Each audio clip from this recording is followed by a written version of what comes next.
Well, hello, everybody. Thanks for being here with us today. We hope that wherever you're coming from, that you are staying safe and warm.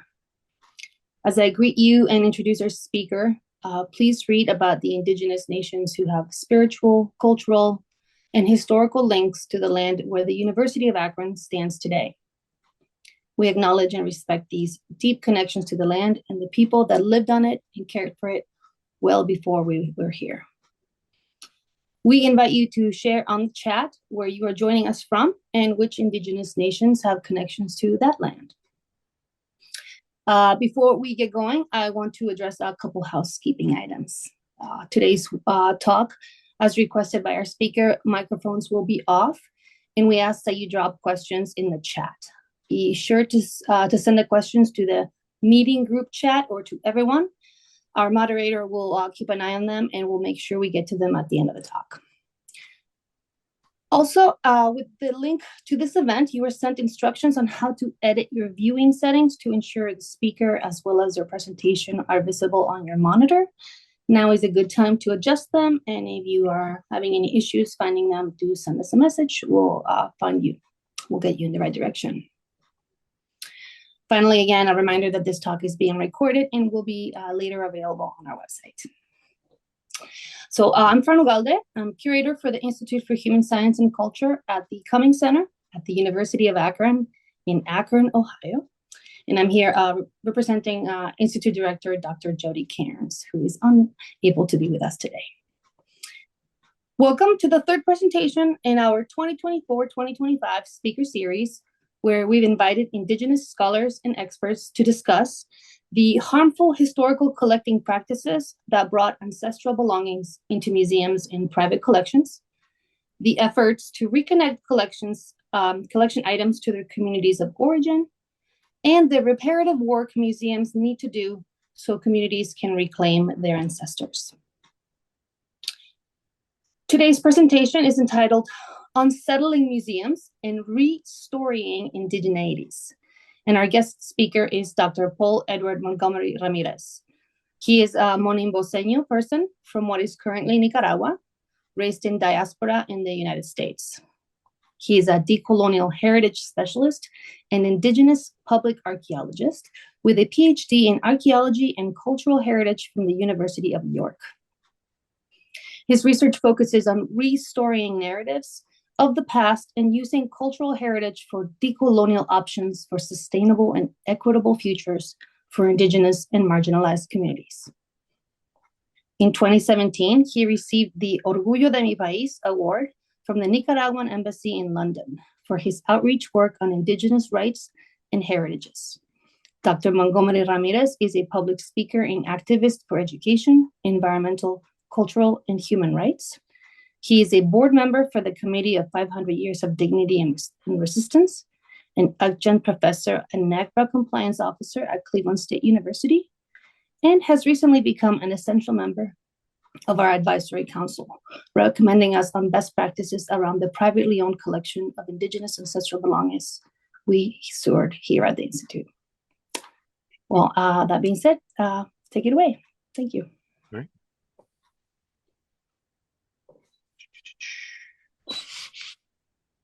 Okay, so we are gonna...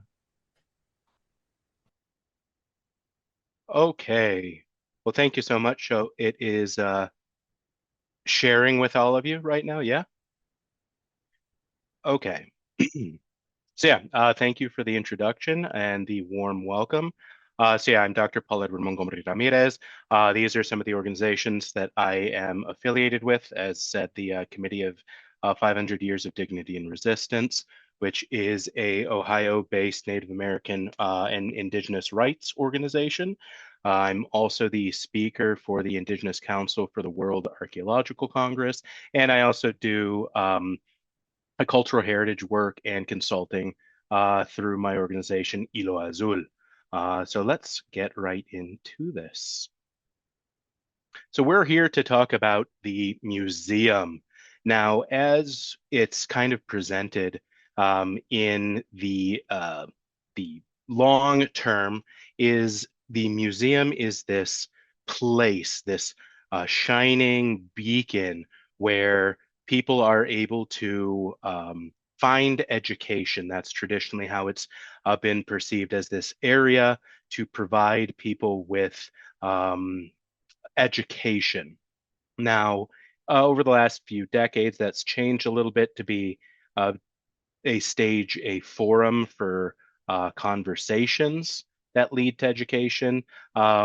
So it still is seen as this area where people gather, engage with one another, and learn.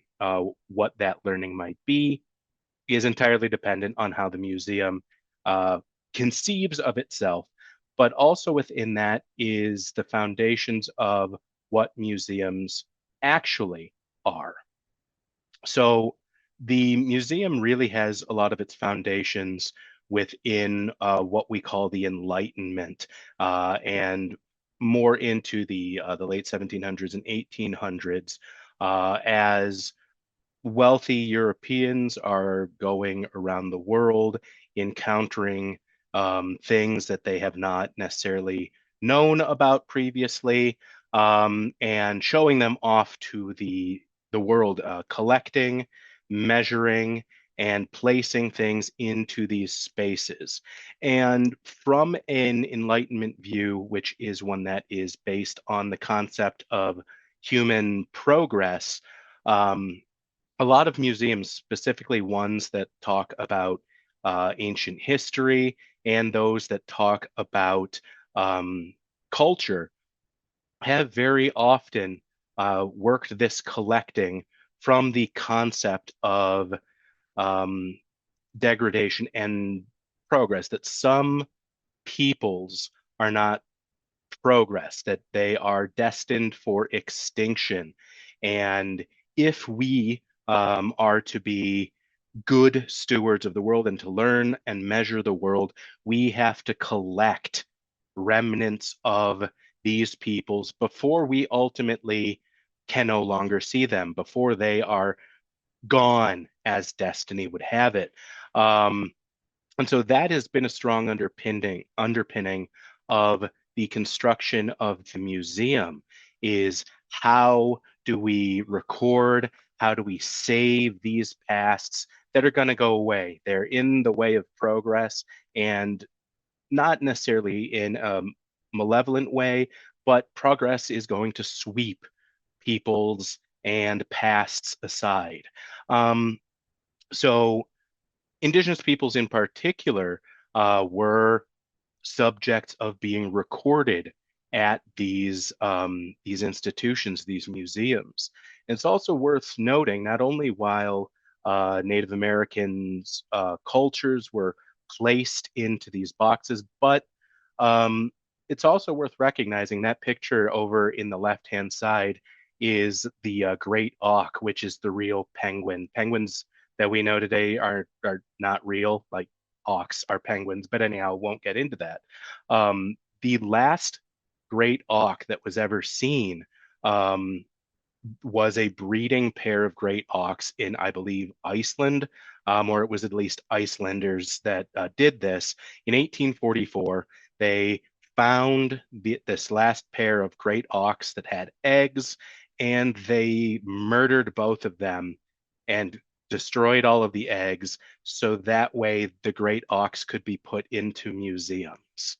So these animals went extinct quite literally in this pursuit of the museum collecting and preserving things of the past. Now, even more than just that progressivist idea is the idea that a museum has, or the concept of the museum has been about trophy collecting, that the construction of museums and the filling and occupying of museums is entirely wound up into this view of empire, of expanding influence, that cultures are there to be studied, to be remembered, in order for individuals and countries to gain prestige off of this, to show, look at all of these things that we have amassed from around the world, And if we can collect this, what does this say about us as a people? These were also used in order to help expand concepts of colonization across the world under, those good ideas of assembling for progress, assembling for the education of the masses and for prestige. So these are foundations that we really shouldn't ignore, uh, being in the existence of the museum, being an inherent part of the packaging of the museum. Because ultimately, when we take a look at museum collections, uh, they do get incredibly sinister, traditionally speaking, and even the inheritance that a lot of museums are dealing with today.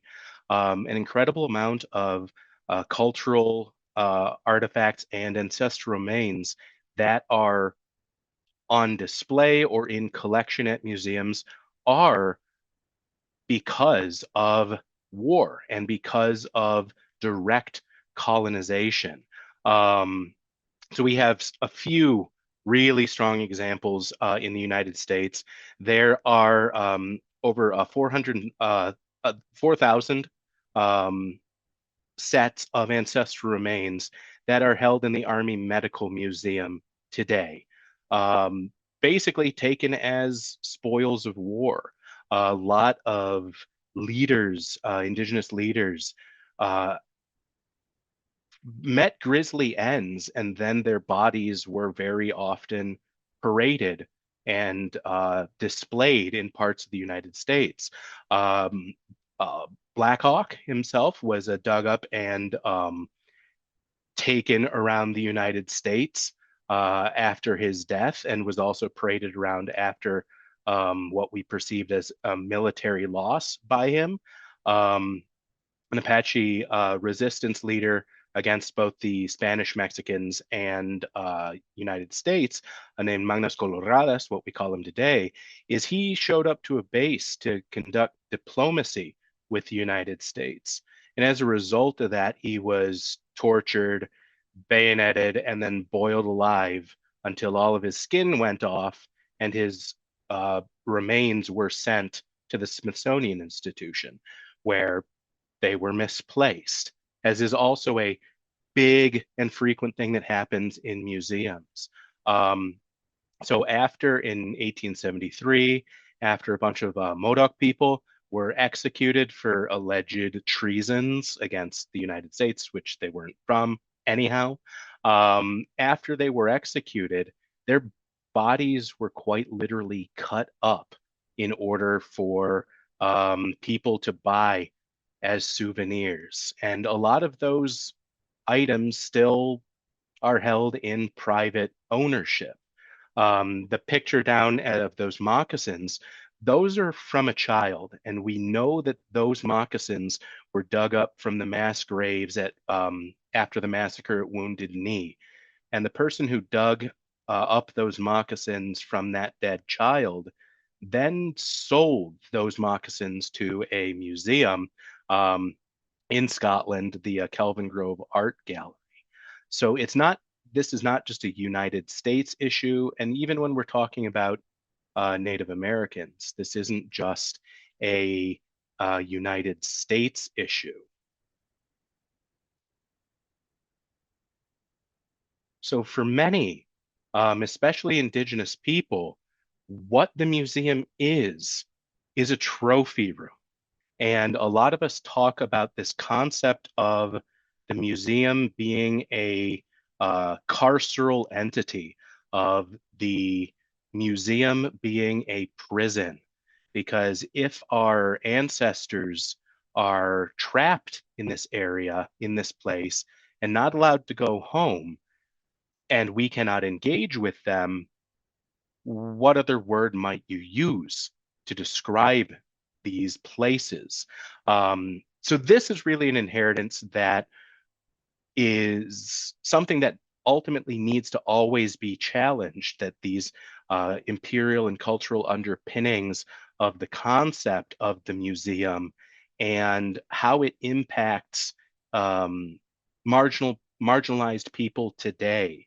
Um, are we experiencing the same things when we go into these museums?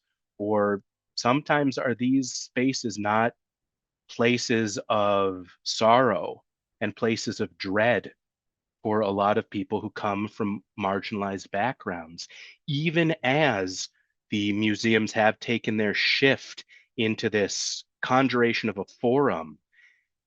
Is that environment still um, not present? This tomb, this prison, this trophy. So a little bit on Indigenous rights, Indigenous peoples.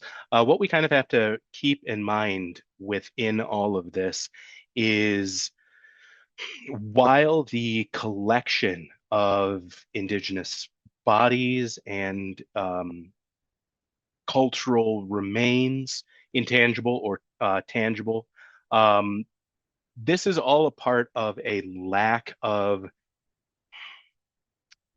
capacity for Native people to be given voice within society in the United States and Canada. It's only been just a little over 100 years that the United States granted Native American citizenship. And that's actually thanks to an organization of Native Americans that was founded in the state of Ohio. Ohio does a really bad job about talking about Native people after Indian removal. Um, that's not something I can really get into today. That's a completely different talk. Um, but it's important that Ohio, despite being one of the most culturally active places in North America, being an incredibly exceptional area of cultural diversity and magnificent landscapes, we don't really talk about Native Americans except in a past sense. Um, so in 1924, Native Americans were granted U.S. citizenship, and by 1965, were allowed voting rights. Now, there's a lot more that went on into this. The Indian Civil Rights Act in 1968 allowed Native people the right to assemble. For example, in the state of Virginia, it was considered an act of treason for more than 7 Native American people to be in the same room. That was considered a quote war party and was treasonous. So all of those people could be arrested on those charges up until about 1968. The law, from what I gather, is still on the books, but it's one of those ones that because of another law, it can't be enforced, but nobody ever kind of like removed it. Um, Fast forward about 10 years, and we see Jimmy Carter passing or signing into law 2 incredibly powerful acts. We have the American Indian Religious Freedom Act, which made it so that way Native people were became allowed to celebrate and practice our own religions. Prior to that, the practice of indigenous religion in the United States was also considered treason. Um, so that's not too long ago when Native people, we were finally allowed the right to practice our religions without the fear of being arrested by the police and spending decades in prison. He also signed the Indian Child Welfare Act that same year, 1978, which made it so that way the practice where white families bought Native children was no longer something that could be done. That in the foster system, of which there are a lot of Native kids, that Native families are given priority to raising those children. So they remain within their culture instead of the longstanding practice of people taking Native children and raising them up to be not Native. And then finally, two acts signed in 1990, the Indian Arts and Crafts Act and the Native American Graves Protection and Repatriation Act, both in 1990. And these two acts have a lot to say for the museums sector and the cultural sector of how we work with Native histories and Native remains. So for the Arts and Crafts Act, what we have seen for a very long time is that people who are not Native tend to present themselves as Native and have a long history of using that as a selling point. They want to sell arts, things that they have made, and so present them as being Native because that'll make it super authentic and you can sell it at whatever price you like. However, what the Indian Arts and Crafts Act did is made that process is illegal, and it has been illegal since 1990. Effectively, if a individual or an organization wants to sell any arts or crafts or anything that they say are Native American, those people have to be able to prove that the person who created them is in fact Native American. They have to provide a slip of information that says as much. And I'll get to that in one of my examples. This is to say that a non-Native cannot claim that they are producing indigenous craftsmanship. And even more, that if a Native, so if something is saying, oh, well, this is Haudenosaunee art, the person who made it must be Haudenosaunee. Then there are legal repercussions to that, $250,000 in fine and 5 years in jail for any individual found in defiance of this. And a company can be forced to pay upwards to about $1 million in damages for that act. How strongly that gets enforced is definitely up for debate. Now, NAGPRA, Native American Grave Protection and Repatriation Act, considers ancestral remains, the associated funerary objects, and then objects of cultural significance that are in collection. And what this law says is that, as now it's been updated as of last year. So if any of you went to any museums and suddenly your Native American collections were suddenly very like black boxed, that was the reason for this.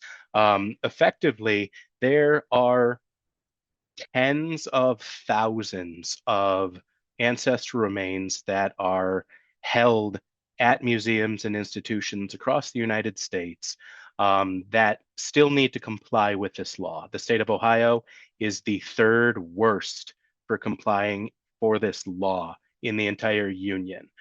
We've got somewhere around 11,000-ish ancestors that have not been entered into this process to have Native communities claim their descendancy to that ancestor and set up how they want to go about a rematriation. So it is a long process, and for a lot of museum practitioners, it's a kind of scary process. And as such, it's had an incredibly mixed reception. At the same time, two folks from the Smithsonian Institution had wildly different views on NAGPRA and on this as a issue of human rights. There is the view that, well, obviously Native people, Indigenous people should have the say over what happens to their ancestors. You would not necessarily like your grandmother to be dug up without your permission and put on display or bits of her sold off. Most people would find that repellent. but how Native Americans have been seen didn't afford them that same grace, didn't afford Native Americans and further indigenous people, didn't afford us that kind of grace. Um, However, from the perspective of science, enlightenment, and progress, um, Native American bodies have been the subject of a lot of study and a lot of academic prestige going into their study. I apologize, that was supposed to be a bit of a blacked out.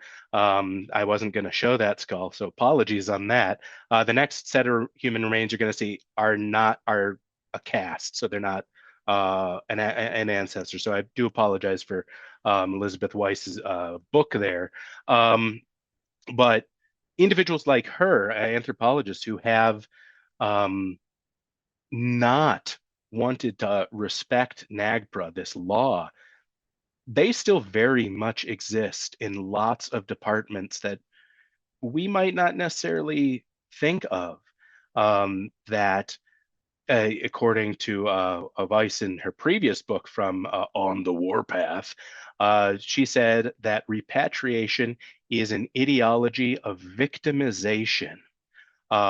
Basically, the belief is that, oh, well, Native Americans, they believe this about their ancestors. They believe in stories of their origins. And, that's just a bunch of superstitious woo woo, and science needs to teach them better. Um, Now, the thing is, there's a lot of ways in which science, archaeology already understands um, the origins of people in the Americas. And you know what? A lot of them actually kind of coincide with coastal native stories of arrival.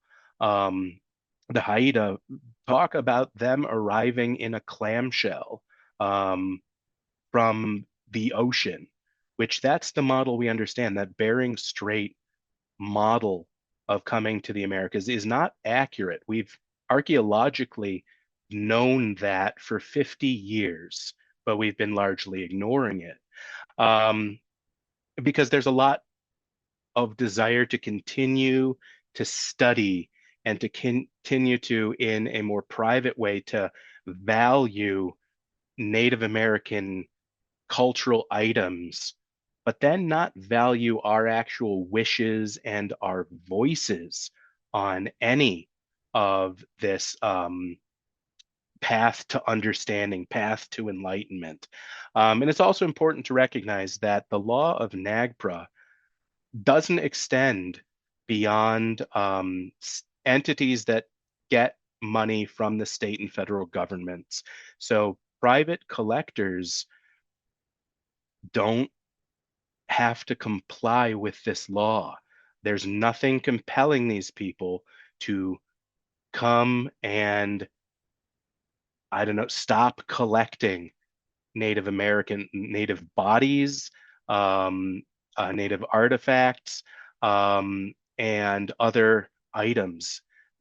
There's a multi-billion dollar industry that's built in the trafficking and trade in artifacts. It is the third black market across the world, and indigenous artifacts are a massive part of this trade that, while your average person who collects arrowheads might not necessarily think of it in these ways, but artifacts get sold in a way to fuel other black markets. They fuel the arms trade, they fuel the drug trade, they fuel terrorism, they fuel sex trafficking, they fuel all of these things.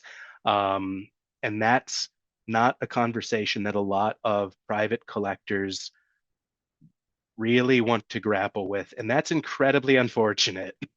But again, we are more talking about museums here today. I just needed to give that little bit of an aside.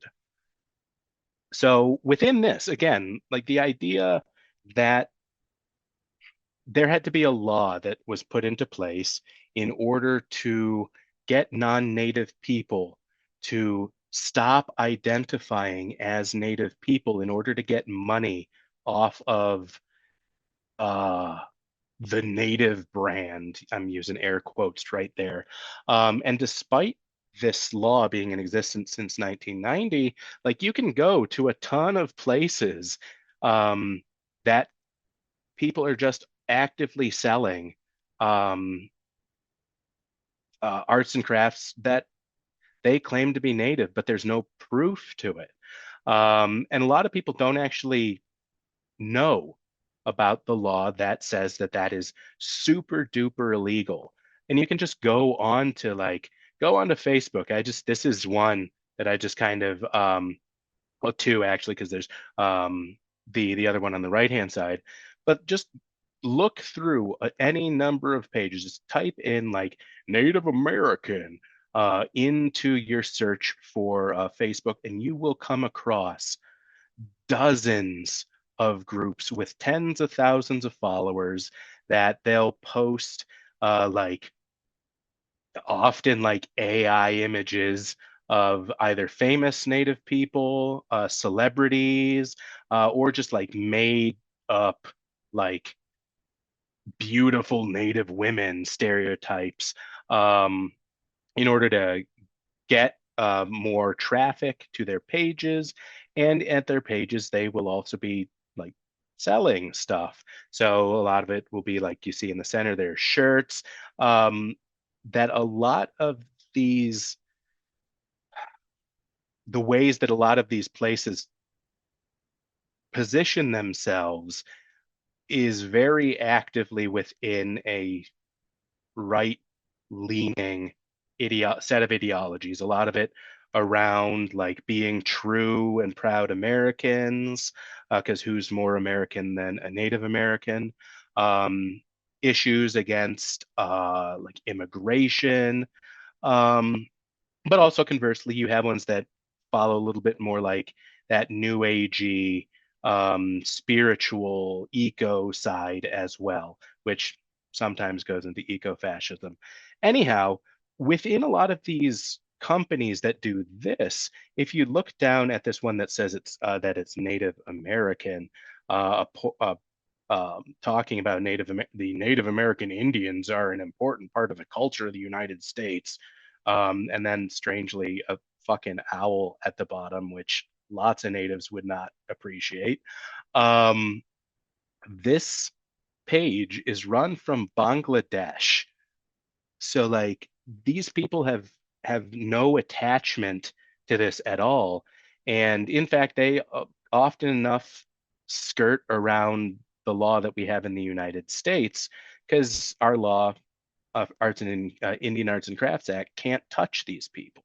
Um, and it gets even to a worse part when these organizations, these individuals presenting themselves as native, dip into Native American rights issues like the murdered and missing Indigenous women, girls, and Two-Spirit people, um, where these companies that have no attachment to Native people will sell branded items for those causes and give no money whatsoever in support of that cause. They're just taking money from people and from a human rights cause. So these are important things that we need to think of in this framing of how we talk about um, representations. Okay. So for the last spot of time that I have, which is like 20, 15-ish minutes, I'm going to give you some cases in presentation or representation from a number of museums and exhibitions. There's a lot of slides here. I'm going to try and get through them within time. So I recently went to Albuquerque. And of course, I had to go and stare at museums because that's what I do with my free time. So I went to the Maxwell Museum of Anthropology. Just on a very nice day to go have a look. And a lot about this museum, I mean, a lot of it frames itself within modern anthropology. So in the upper right, there's a nice mural about um, Chicano movements, Chicano rights movements, and Indigenismo movements in the Southwest or Northwest Mexico, depending on how you want to perceive that. So there is that element, but there's also a lot of like ancient Mesopotamia. There's a little Lucy right there who looks really, really upset at being photographed.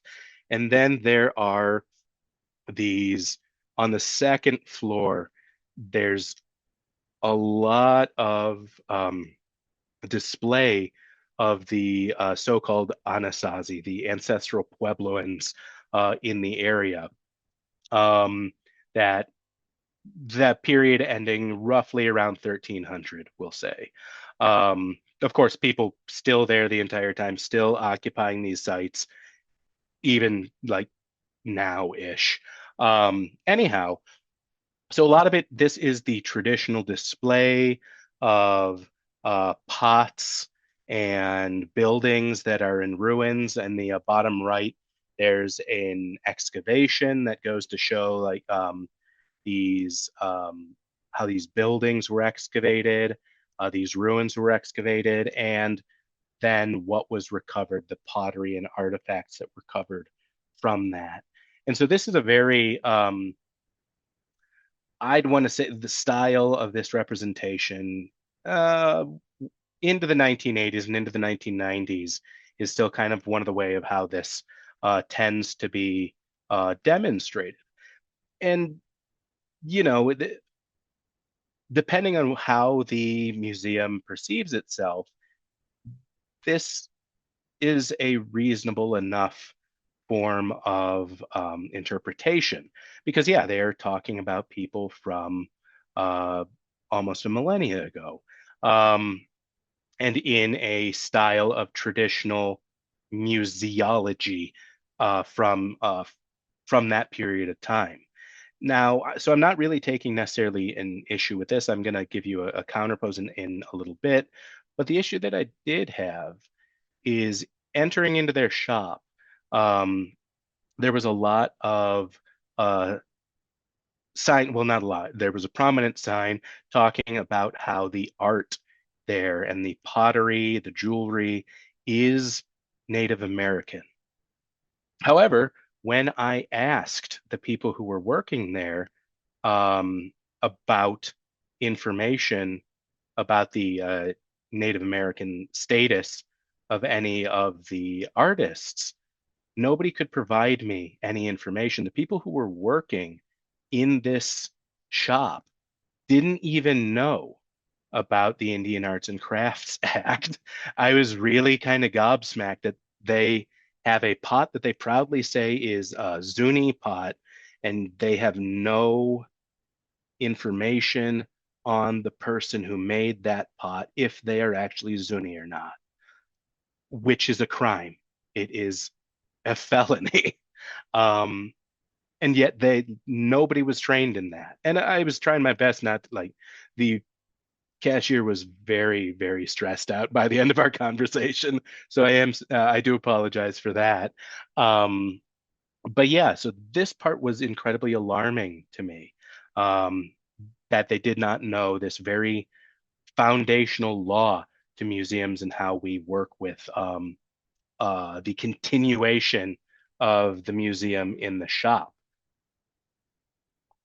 Now, going over in part, the main reason why I was taken aback so much is I was in Albuquerque, and just like a 5-minute drive away from there is the Indian Pueblo Cultural Center, which is incredibly different. Their shop, every single thing, they have the name of the artist, they have their pueblo or their nation. They have all that information ready for you should you ask. They even, on just some of the pots, have the certification right next to it so you know immediately that it is legit.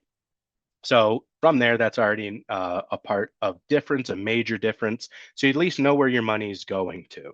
Um, and how they chose to display themselves in their culture was incredibly different, because obviously this is a place where Pueblo people came together and got to talking how they would like people to perceive them and to engage with them. So this is the first picture I was able to take, walking out of like this dark cave that tells a really cool origin story, and it's got like cool dripping sound effects and stuff.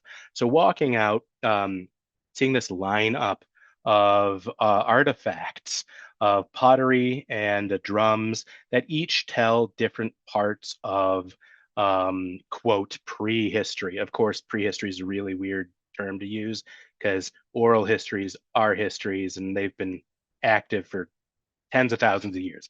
Anyhow, now while there are artifacts that do show up and a lot of talking about issues that have faced communities, I didn't shy away from the dark histories of the imposition of the mission and then later the boarding school. It was super creepy to sit down in one of those boarding school desks at this museum and engage with that. But I think that it was an incredibly important way to go about this.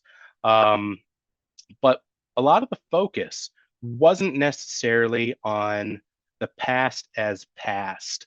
While there were a number of artifacts within this center, they seemed to make a really big habit of making sure that none of the artifacts were kind of like broken, reassembled, or run down or anything. And they also very freely um, coupled historic artifacts with modern items, as you can kind of see in on the left hand side.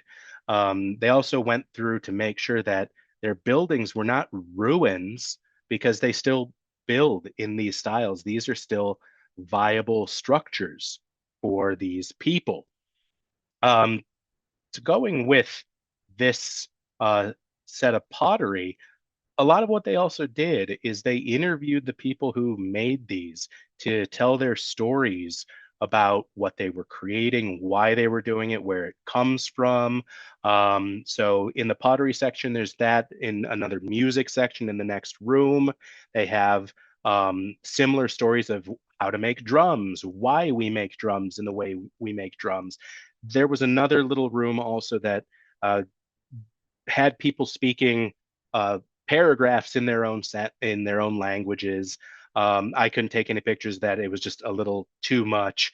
But you're able to engage in these kinds of ways with this museum to learn these stories from the voices of the people who made the things that you're looking at. And so for them, it's a space not just for people to engage with Puebloan cultures, but also for people from the Pueblos to come and enjoy themselves. There's spaces for cooking, there's spaces for reading and writing, and a playroom for kids. There's all this stuff that is available in this cultural center. I'm gonna um, go through this really quickly. I'm gonna just go through another Native museum really quickly, a little bit closer to us. That's the Seneca Iroquois a National Museum in Salamanca, New York, about a 3-hour drive from Cleveland or Akron. Um, and so this place also takes the position of talking about um, origins, talking about matrilineality, talks about clan systems, and also talks about issues, historic and contemporary issues, like the Corn Planter Tract and the Kinswa Dam, which was it basically reduced the Seneca land um, by thousands of acres in order to give Pittsburgh better access to water. Now, the thing with this is wrapped up in a artifact called Corn Planter's Pipe, um, which was signed at the treaty, offered at the Treaty of Canandaigua in a resolution that nobody would disturb the Haudenosaunee land in this area ever again. Of course, that didn't happen. And what started out as 6 million acres in 1792 became 32 acres of land attached to this treaty in 1920. So this pipe that was made, this pipe and tomahawk that was made and give to corn planter in order to solidify this perpetual peace and friendship, really didn't amount to much. And so a fellow by the name of Lewis Henry Morgan befriended a descendant of corn planter named Ely Parker. Ely Parker actually drafted the surrendered Appomattox, so he was a Union brigadier general, and he also became the first Native American commissioner of Indian Affairs, which actually pissed off Lewis Henry Morgan. Morgan took an incredible amount of interest in Ely Parker and helped to pay to support him on his way to being a lawyer and a diplomat. And so ultimately, what seems to have happened is Ely Parker gave Lewis Henry Morgan and the New York Cabinet of Natural History corn planter's pipe. Now, realistically, while it does suggest that Ely Parker did it of his own volition, it's not too difficult to suggest, to understand that he might have very well felt indebted to Morgan to give over this for everything that Morgan had done for him. Um, so this tomahawk and pipe was stolen a couple times in the 1940s, and then it was ultimately auctioned off by the state in 1980, and then again in 1990. Now it returned to the state of New York in 2018 for $75,000, and the person who was returning it to them to not be named. Now, this return ultimately led to this tomahawk and then also Red Jacket's peace medal being returned to the Seneca in 2020/2021. And so in here, we have this interesting case of how museums can retranslate artifacts, because the Seneca Museum, what they're doing now is they're going to make a corn planter exhibition in order to more fully talk about this artifact and the impact around this artifact, because it's not just the story of corn planter, it's the story of the Kinzua Dam and the destruction of native lands that are associated in this story. So the last spot of time I have, I'm going to take a look at things a little closer to home. So we here have an older picture of the Cleveland Museum of Natural History. What you can see in this old gallery is, well, first off, I have to mention it's a natural history museum.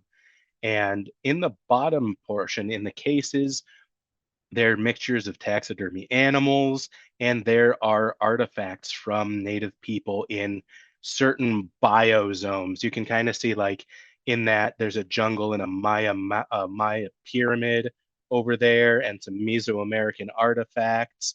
Once upon a time, they had a shrunken head from the Amazon. So this image, what it does is positions native people as being a part of the story of natural history, okay? Placing Tlingit or Haida cultural artifacts right next to a taxidermy Kodiak bear, that these are somehow analogous.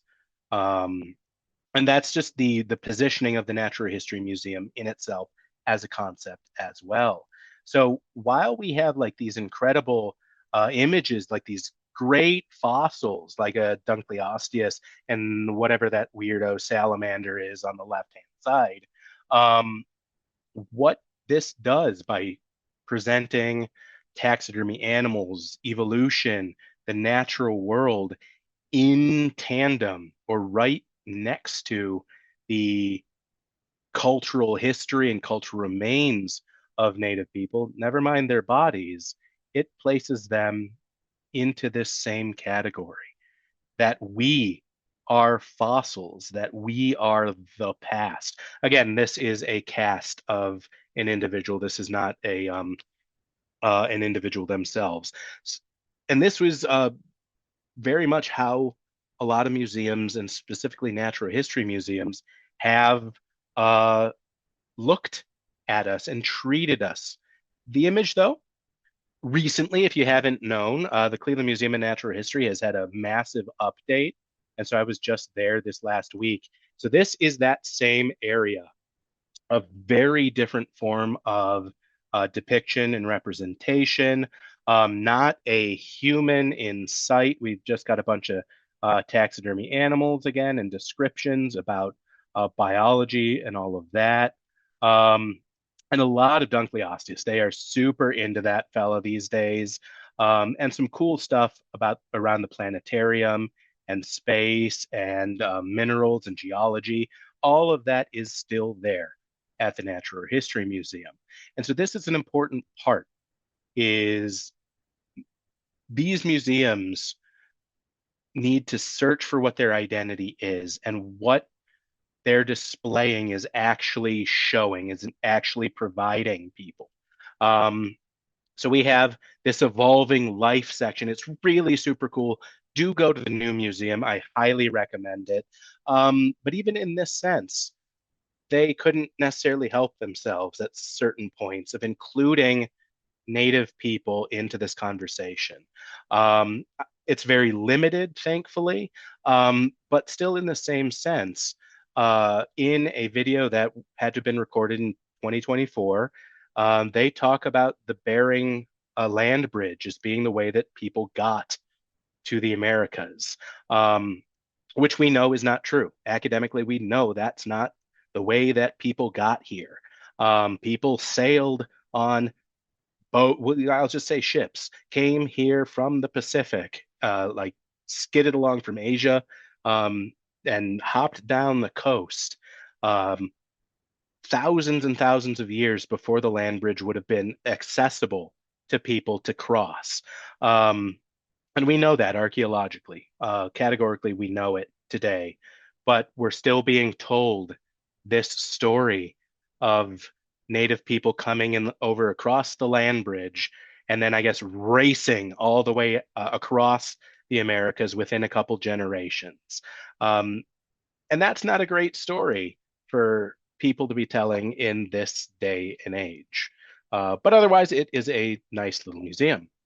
Now, the last little bit I want to give with the last couple minutes that I have is last year, uh, I helped the Committee of 500 Years.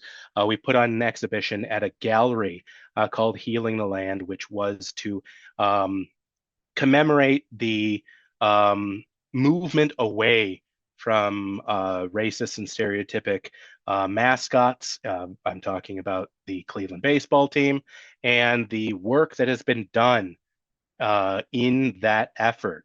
I built this room to kind of show like the a native person, a native activist who is trying to get work towards cultural rights. And this is across time. So there's images, little bits from like the 1960s, 70s, 80s, 90s, and every decade is represented here vaguely in this room. And so are a number of causes that Native Americans imagery that we understand. Um, and also within this, people were invited to make their own signs, paint on the glass for their own information to go out, write on one of the walls about Indigenous rights, and also little bits in order to tell people what we still have um, as issues that Native people in Ohio are grappling with, because there are still plenty of us in the state of Ohio, but very often we don't get considered. We don't get placed in positions or offered access to positions in order to tell our own stories. Even well-meaning people very often come and tell our stories for us, or sometimes bring Indigenous people who have a certain understanding and certain experience of this area, but aren't from here today, and so don't necessarily know the issues that we ourselves living in Ohio are dealing with. So this is important to keep in mind, though. Throughout all of this, lots of things are changing. We have remembrances of horrific acts and trying to reconcile with that. We have the Hopewell ceremonial earthworks were given UNESCO World Heritage status, and also the Great Council State Park, which is primarily a Shawnee-led project, are all emerging in Ohio, where Native voices are given a little bit more space. So things are changing, and it's not necessarily the museum that is the conjurer of these changes. So with that, this is the final slide, is the museum itself, that idea, that strong foundation of enlightenment and progressivism. If we're going to go forward and have healthy conversations about cultures, about pasts, about Indigenous rights, the museum itself needs to die if we are going to see something new and different that does not haunt the people who we are trying to communicate with and engage with. All right, so thank you so very much on that. I know I went a little over initial talking time, and if we do have a little time for questions with whatever time we've got, that's fantastic. If not, you're welcome to go on your day or however you like. Thank you so much, Paul Edward. That was great. We have one question that came off pretty early, and Okay. is what is a decolonial heritage specialist? Okay. Yeah, that's fair. So heritage specialists are people who work in museums, who work with cultural elements. I also work with media, television, all those kinds of things that produce culture. And so as a decolonial heritage specialist, I examine the way in which we work heritage, because it's something I say we're heritage weavers. It's not just people who make museums or make songs. They're not the people who have everything to say about it. Anyone who engages with anything is a part of it to a greater or lesser extent. And so within that, I have to recognize that a lot of these constructions and a lot of ways that we produce and have produced heritage come from these imperial and colonial packagings.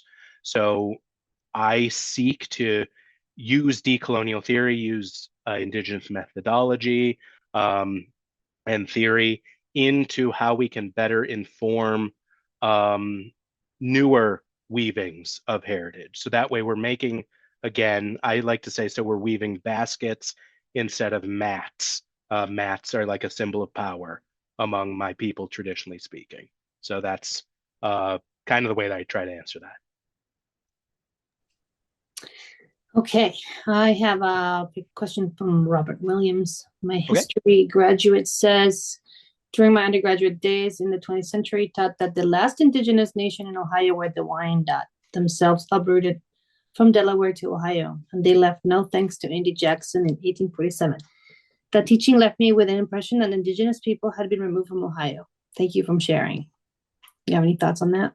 Yeah, so it is important to recognize, Indian removal. So the Indian Removal Act was carried out aggressively in Ohio, not to undermine like the suffering of Cherokee or Choctaw people or anything like that, because I mean this isn't a competition, but removal in Ohio was just as fierce and viciously conducted as it was in like Georgia and Tennessee.